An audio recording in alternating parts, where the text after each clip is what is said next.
It was the year 2007 and I was an 8-year-old child named Ismail. Now I am 21 years old. The story I am about to tell is entirely true and has happened to me. We had a happy family. I was born in Balchik, Bulgaria. We lived in the middle of the forest in a house that belonged to my grandparents. I was a fearless child. We used to wake up at 8 o'clock in the morning and play games with the neighborhood kids until 2100 hours in the evening. Our favorite game was hide and seek. During the summer, we would gather around 2100 hours to play hide and seek. I loved the darkness, and while playing this game, I used to enjoy the nights. Despite it being scary, I would hide in the woods waiting for someone to find me. Imagine which child would hide in the forest in the middle of the night.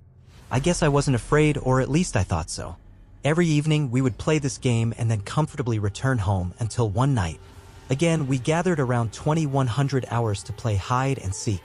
There was a vast ditch near our house where we used to throw our garbage since there were no garbage bins where we lived. It was a deserted area and the government didn't pay much attention to it. That night, I had a strange feeling inside me. I didn't know exactly what it was, but it felt weird. I had never felt like this before. As we started playing hide and seek, I found myself diving deep into the forest again. I leaned against the roots of a tree waiting for someone to find me. Then I heard a whisper. "Look behind you." I didn't understand what was happening. I didn't really know what fear was. I turned around, but there was no one there. I thought maybe one of my friends was playing a prank on me. "I can see you, come out," I shouted even though I couldn't see anyone. It was just something I said, hoping they would come out if they were hiding. Then I realized something was wrong. I couldn't hear my friends' voices anymore. I thought they had given up the game, so I decided to leave the forest to look for them. But I couldn't get out. I walked, but it felt like the path never ended. I started walking faster, but the path still stretched endlessly. Then I started running desperately, but I couldn't get out. I thought I was lost, and my breath became shallow. I sat down on the ground and started crying. My only fear was not being able to see my family and them scolding me. Then I heard the whisper again. "Look behind you." But this time, it felt like it was right next to my ear. I turned my head and I saw him. He was a tall, dark figure, his face barely visible. That's when I truly understood what fear was. I was speechless, unable to control my breath. My heart felt like it was about to jump out of my chest. I tried to open my mouth, but it felt heavy. I couldn't. My eyes widened with fear. I stood up, intending to run, but he was still there, unmoved. We stared at each other for what felt like 15 seconds, then he started walking towards me and I started backing away. His one step was equivalent to almost 5 of mine, but I couldn't take my eyes off him. I was moving backward, but at the same time I was still looking at him.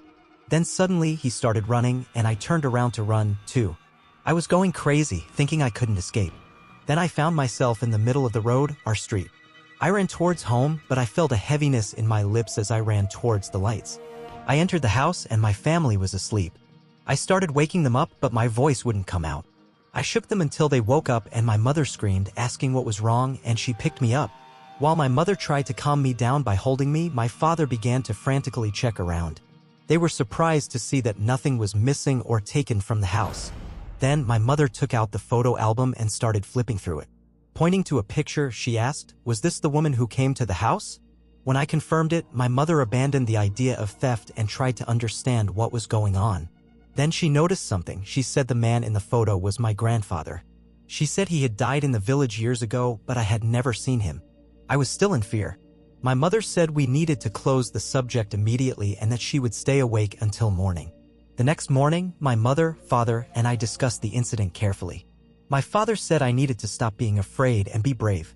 He emphasized that they were responsible for working and maintaining this house. I told them I understood, but the fear inside me still persisted. After a while, my mother and father had to go to work. I had to stay home alone. Initially, I was very scared, but I gradually started to become brave. I began to focus on the guitar my father gave me. Engaging in music distracted me and made me forget my fears. One day, the phone rang. The caller, introducing herself as my aunt from Germany, surprised me because I had no idea. She said she was in Balchik and wanted to come visit us. I agreed and I waited for her at home. But she didn't show up. While talking on the phone, my mother came and tried to warn me. After hanging up the phone, I told my mother what had happened. It scared her a lot and she said we needed to go home immediately. When we returned home, my mother tried to calm me down and told me that my aunt had passed away. What happened that day deeply affected me and I could never be the same again. But with the support of my family, I knew I could overcome my fears. And music was a great support to me during this process. Now, even when I remember my past fears, I know I can overcome them. Despite everything, life goes on, and I'm trying to be brave. Thank you for listening to me. See you in the next video. Goodbye.